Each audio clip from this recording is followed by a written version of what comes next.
two events which appeared as some spectacle of sorts happened in our country last week. First, a certain citizen, Ms. Hamdiya Sidi Sharif, was alleged to have been sentenced to 12 strokes of the cane by a magistrate court sitting in Sokoto for posting materials offensive to the state and capable of creating breakdown of law and order. This news turned out to be false. Ms. Hamdiya Sidi Sharif is currently standing trial for posting materials the state considered as offensive and capable of causing breakdown of law and order. If found guilty by the magistrate court, she's likely going to be sentenced to 2 years imprisonment or payment of 50,000 naira fine or 12 strokes of the cane. Secondly, activists of the Take Back movement, led by the irrepressible Moyele Sowore, turned up in the streets of our country last week to protest again what they termed as attempts by Tinubu's government to roll back rights, liberties, and freedoms of citizens. They particularly zeroed on the Cybercrime Prohibition Act 2015. The question, invariably, is this: is the government attempting to roll back the rights of citizens, or are the rights of citizens under threat again under this government? Or, if you like, is this government not using the Cybercrime Prohibition Act 2015 as an instrument of terror against our citizens? That a certain citizen, 18 years old, Ms. Hamdiya, could be hauled before a magistrate court sitting in Sokoto, and with citizens who are presently answering police summonses and invitations on the basis of Section 24 of the Cybercrime Prohibition Act, suggests one thing: that this government is intent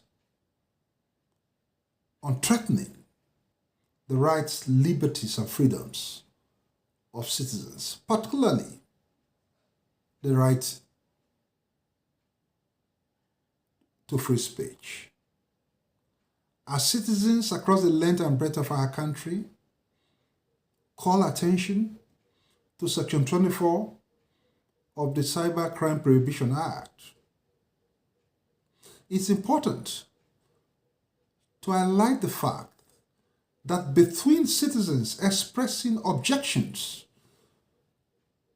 to pernicious economic policies of government and government enthroning economic policies that have created poverty out of our citizens, the question that any discerning observer will invariably ask is that between the citizens and the government, who is causing the breakdown of law and order. In an attempt to cure the defects in the Cybercrime Prohibition Act 2015, an amendment was made to that particular section 24 by the Amendment Act of 2023, particularly section 5, which attempted to provide clarity to what at one level constitutes falsehood and at another level what constitutes the breakdown of law and order. The Amendment Act of 2023 has created more confusion than clarity. The Act does not tell us what false messages means or what constitutes falsehood. The Act does not tell us what actions that is or are capable of causing the breakdown of law and order.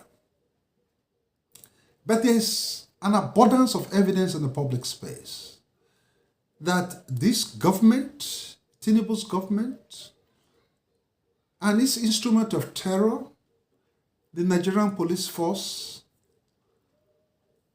have remained unaccountable to the people and have continued to show serious objections to citizens who ask questions about the policies of this government, citizens who insist in promoting and exercising and enforcing their natural rights and rights granted to them by the Constitution of the Federal Republic of Nigeria.